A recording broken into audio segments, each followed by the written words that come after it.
출애굽한 이스라엘 백성이 이제 먹을 양식이 없음으로 인해 불평하는 데 대해 하나님께서 만나와 메추라기를 주시는 이 장면은 그 내용이 생각보다 깊습니다. 우리가 굶어 죽게 됐다라는 현실적 위기가 영적인 위기로 어떻게 연결되는가를 우리에게 보여주고 있습니다. 현실적인 어려움이 영적인 위기로까지 연결되는 것을 사실은 우리는 삶의 현실 속에서 모두가 경험을 합니다. 일반적으로 얘기해서 힘든 병에 걸리거나 또는 어떤 난관에 봉착하여 어떤 해결의 실마리가 보이지 않는 일이 생기면 모든 사람이 이 고통과 어려움 속에서도 내가 계속 살아야 되는가? 인생이 살 가치가 있는가? 고생을 해서 이 난관을 뚫고 지나가야 할 이유가 있는가? 라고 하는 보다 깊은 생각을 하기 마련입니다. 그리고 이것은 신자들에게 있어서는 신앙의 가장 본질적인 문제와 직결이 됩니다. 이런 때일수록 믿음을 가져야 돼. 기도해야 돼. 자살하면 지옥 가. 이렇게 쉽게 얘기할 수 없습니다. 지금 이스라엘 백성들의 원망은 이런 식입니다. 종되었던 애굽에서 하나님이 정말 놀라운 10가지 재앙을 베푸시고 홍해를 갈라서 구원한 그의 백성입니다.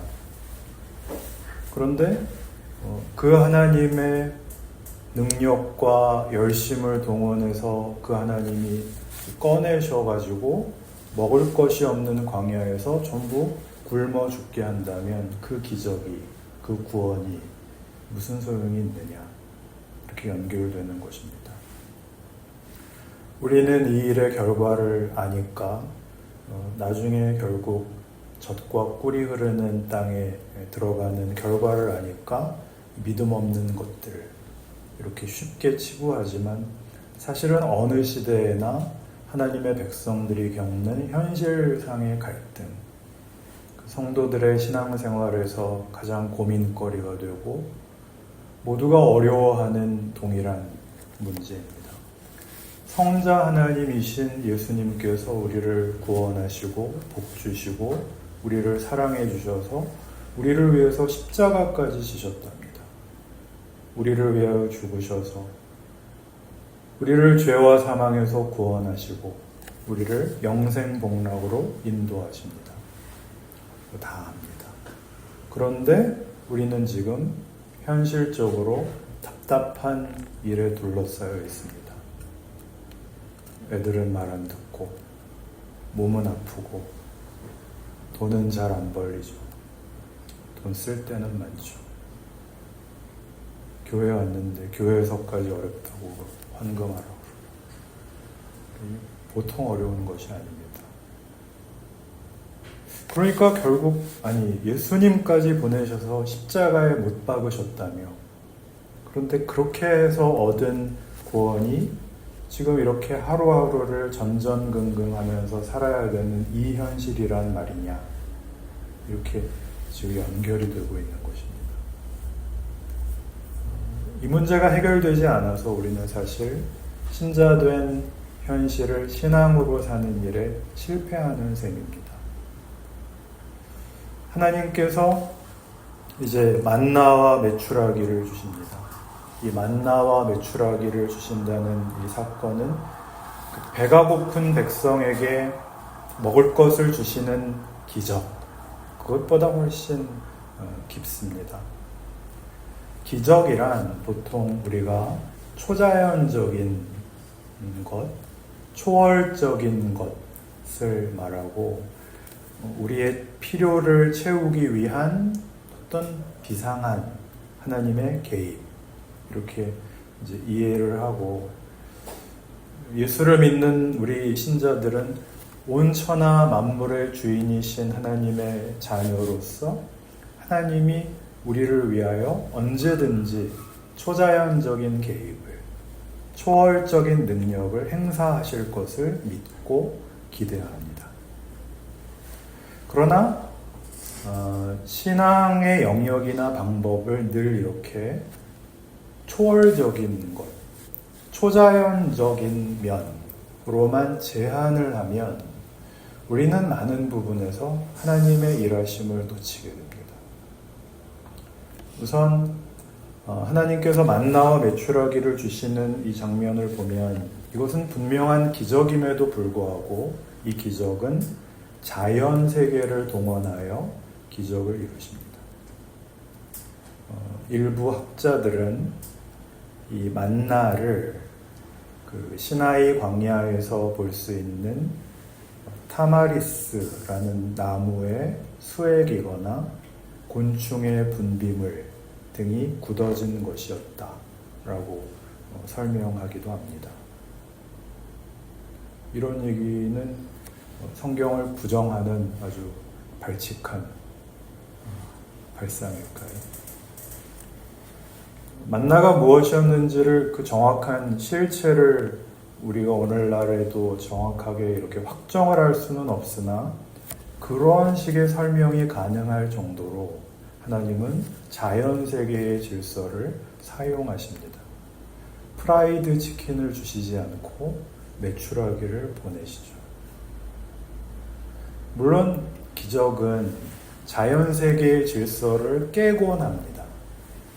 시간을 깨기도 하고 공간을 깨기도 하고 그럽니다마는 그러나 그것은 그 자연을 마음대로 주장하시는 하나님인 것을 보이기 위한 것이지 하나님의 하시는 일이 초월로만 된다라는 개념을 우리에게 불러일으키려는 목적은 없습니다.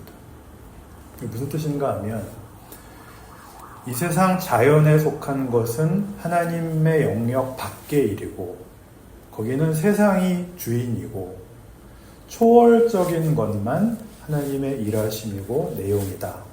이렇게 제한하지 말자는 것입니다. 복잡하지만 중요한 문제라서 잘 이해하셔야 됩니다.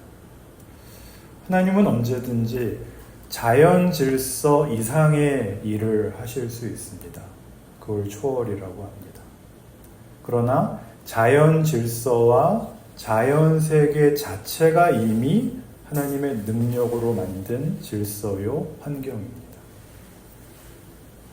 유명한 석광근 목사님은 이걸 이렇게 표현하셨는데 신앙은 상식을 초월하지만 상식을 저해하지는 않는다 라고 하셨습니다. 왜 이 얘기가 필요하냐면 오늘 본문을 제대로 이해하기 위해서입니다. 하나님께서 이스라엘 백성을 애굽에서 꺼내기 위하여 초월로 개입하셨습니다. 10가지 재앙과 홍해를 갈라 이스라엘 백성을 꺼내셨습니다. 이스라엘 백성의 지금 불평은 그런 기적이 이 광야에서 무슨 소용이 있느냐? 먹을 것도 없고 마실 것도 없는 이 광야에서 그게 무슨 소용이냐라는 것이죠. 하나님의 답은 10가지 재앙과 홍해를 가른 하나님의 능력과 개입처럼 이 광야도 동일한 하나님의 개입과 의도로서 홍해를 가른 것과 동일한 하나님의 능력에 의하여 너희를 위하여 허락되고 예비된 곳이니라 라고 답을 하시는 것입니다. 이 말이 이해가 되십니까? 그걸 신명기 8장은 이 만나 사건과 연관하여 이렇게 가르칩니다. 신명기 8장 15절 275페이지입니다.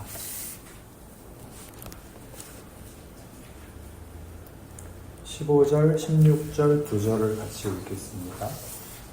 신명기 8장 15절, 16절입니다. 시작.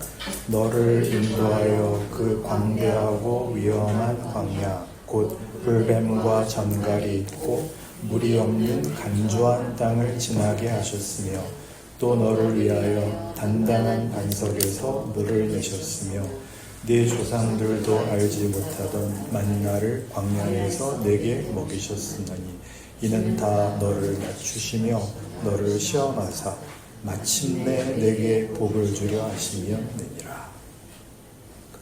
마침내 복을 주려는 하나님의 인도하심이, 개입이, 작정이 너를 어디로 인도했다고요? 광야를 걷게 했다는 거예요. 그 광대하고 위험한 광야, 멀고 험한 길을 걸어야 했고 불뱀과 전갈이 있고 물이 없어서 반석에서 물을 먹어야 되는, 반석에서 물을, 그러니까 돌을 짜서 물을 먹으려면 그게 얼마나 고생이겠어요. 우리 인생이 그렇죠. 우리는 돌이 아니라 돈을 짜는데 돈이 나올 때가 없죠. 이렇게 고달플 때가 없죠. 세상 사는 게. 왜 반석에서 물을 왜 이렇게 먹어야 돼요? 그냥 하늘에서 물도 좀 부어주시지. 뭘 하려고 그랬다는 거예요? 마침내 복을 주시려고 그랬대요. 이해가 되지 않습니다. 우리는 하나님 편이고 우리를 구원하셨고 우리에게 복을 주실 것이라면 그 기적과 열심으로 개입하신 하나님의 손길이 물을 하늘에서 내려주시기를 기대하는 겁니다. 그러나 광야에 물이 쏟아지면 거기는 이미 광야가 아닌 곳이 되죠. 그렇게 안 하시죠. 그러니까 신자의 삶은 광야를 옥토로 바꾸는 게 아니라 광야를 걸어가라는 것입니다. 이 일에 대한 성경의 가장 강력한 증언 중에 하나는 요셉입니다. 시편 105편을 읽어주시겠습니다.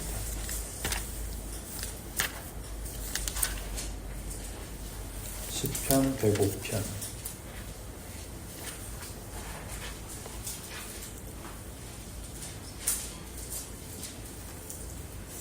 16절부터 19절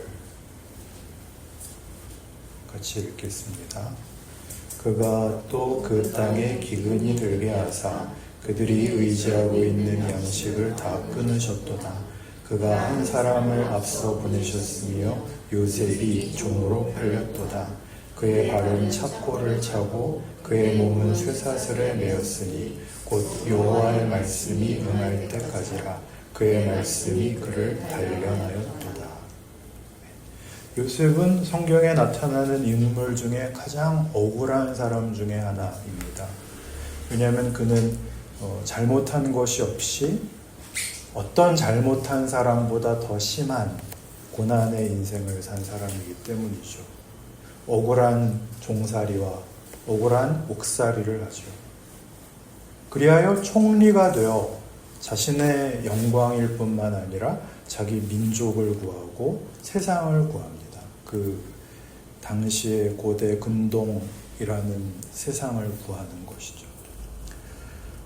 그 발이 착고에 상하며 그 몸이 쇠사슬에 매이는 이 가장 비참한 현실적인 고통의 자리로 이끌림을 받고 또 상당한 기간을 이 고생을 하게 되는데 왜 그랬다고요? 19절에 여호와의 말씀이 응할 때까지 그 말씀이 그를 단련했대요.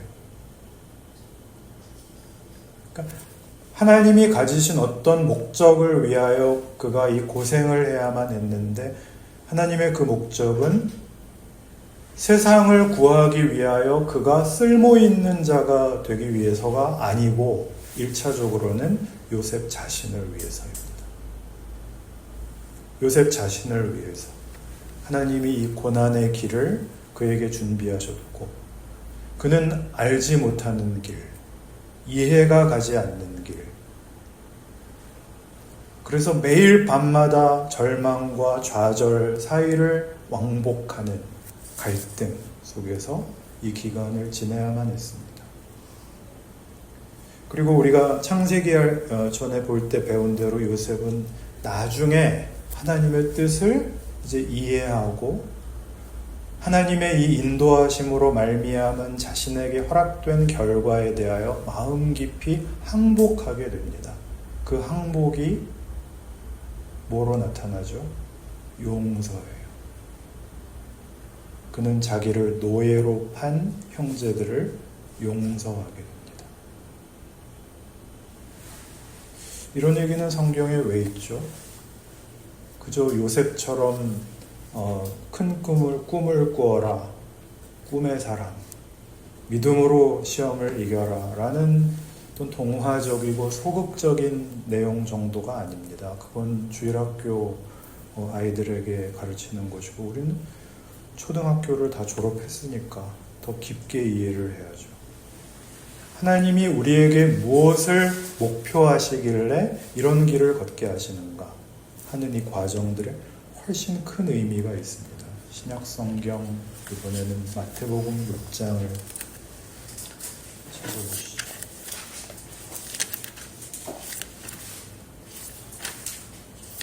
마태복음 6장입니다. 25절. 마태복음 6장 25절부터 32절까지 읽겠습니다. 그러므로 내가 너희에게 이르노니 목숨을 위하여 무엇을 먹을까 무엇을 마실까 몸을 위하여 무엇을 입을까 염려하지 말라. 목숨이 음식보다 중하지 아니하며 몸이 의복보다 중하지 아니하냐.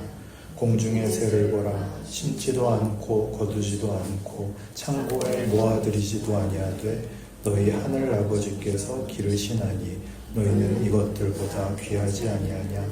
너희 중에 누가 염려함으로 그 키를 한 자라도 더할 수 있겠느냐. 또 너희가 어찌 의복을 위하여 염려하느냐. 들의 백합화가 어떻게 자라는가 생각하여 보라. 수고도 아니하고 길쌈도 아니하느니라. 그러나 내가 너희에게 말하노니 솔로몬의 그 모든 영광으로도 입은 것이 이 꽃 하나만 갖지 못하였느니라. 오늘 있다가 내일 아궁이에 던져지는 들풀도 하나님이 이렇게 입히시거든 하물며 너희일까 보냐. 믿음이 작은 자들아. 그러므로 염려하여 이르기를 무엇을 먹을까 무엇을 마실까 무엇을 입을까 하지 말라. 이는 다 이방인들이 구하는 것이라. 너희 하늘 아버지께서 이 모든 것이 너희에게 있어야 할 줄을 아시느니라. 너희는 너희 생명을 연장하는 문제에 대하여 염려하지 마라. 그런 얘기입니다. 생명은 하나님의 손에 있고 하나님이 지으신 생명을 지키는 것도 하나님의 몫이다. 너희는 생명을 연장하는 문제 말고 그건 하나님께 맡기고 너희에게 주어진 생명이 어떻게 책임을 가져야 하는가에 신경을 써라. 그게 33절입니다. 그런즉 너희는 먼저 그의 나라와 그의 의를 구하라. 신자들이 지금 걷는 현실을 광야길이라고 흔히 얘기하는데, 여기에서 우리가 해야 되는 것은 그 모든 어려운 현실 상황들 속에서 하나님이 요구하시는 하나님의 백성의 마땅한 책임을 감수하는 자로 존재하고 반응하며 살라고 하고 있습니다. 어렵죠. 그걸 어떻게 해요? 한꺼번에 하려고 그러지 말고 하루씩 하랍니다. 그래서 만나는 하루씩 허락이 됩니다. 우리가 오늘도 기도했듯이 주님의 기도에서 예수님께서는 우리에게 일용할 양식을 위해 기도하라고 하십니다. 일용할 양식은 뭐냐면 하나님께서 하시려는 일의 크기와 우리에게 목적하시는 하나님의 백성의 그 완성이라는 것이 너무 커서 하루 만에 뭘 할 수가 없는 겁니다. 믿습니다. 그리고 탁 내어놓는 무언가가 아니라 광야길을 걸으려면 아무리 믿음이 좋아도 한 걸음씩 가야 되듯이 이렇게 매일 먹을 만나를 이스라엘 백성에게 주시듯이 하루 먹을 만큼의 하나님의 인도하심과 복 주심 속에서 하루만큼씩 하나님의 사람으로 살아보고 하나님의 사람으로 커가고 하루만큼씩 하나님의 사람으로 채워져 가는 하루씩 하루씩 그리하여 어느덧 하나님의 목적하심이 드러나고 영광 받으시는 나날들로서 일용할 만큼의 만나가 주어지고 있는 것입니다. 우리는 광야길을 가지만 광야를 변화시키는 싸움을 하는 것이 아니라 그 광야에 매일매일 하나님의 백성으로 서 있는 광야에 서 있는 선인장이 아니라 광야를 배회하는 한 마리의 짐승이 아니라 하나님의 형상으로 부름받은 하나님의 한 사람으로 그리스도의 향기를 발하는 자로 우리는 하나님이 인도하시는 어느 광야길이든지 걸어가는 것입니다. 그것이 우리가 겪는 매일 반복되는 하루하루입니다. 그러니 여기에서 우리가 겪는 고통들은 하나님이 우리로 하여금 더 깊은 것을 생각하게 하는 전진하는 하루입니다. 우리의 고통은 속을 깊게 하는 것이고 하나님이 홍해를 가르듯이 예수 그리스도를 십자가에 못 박듯이 같은 동일한 능력과 열심으로 나를 붙잡고 있는 오늘 하루라는 것이죠. 존귀하신 교회 여러분, 이렇게 여러분의 하루하루가 그리고 여러분의 모든 인생이 하나님을 믿는다라는 사실 하나로 얼마나 다르며 얼마나 귀한가를 생각하셔서 여러분을 괴롭히는 것으로 세상에 여러분이 서 있는 자리에 그 광야같이 힘든 환경으로 인해 여러분의 존귀한 가치와 믿음과 구원이 가지는 영광을 결코 빼앗기지 마시기를 바랍니다.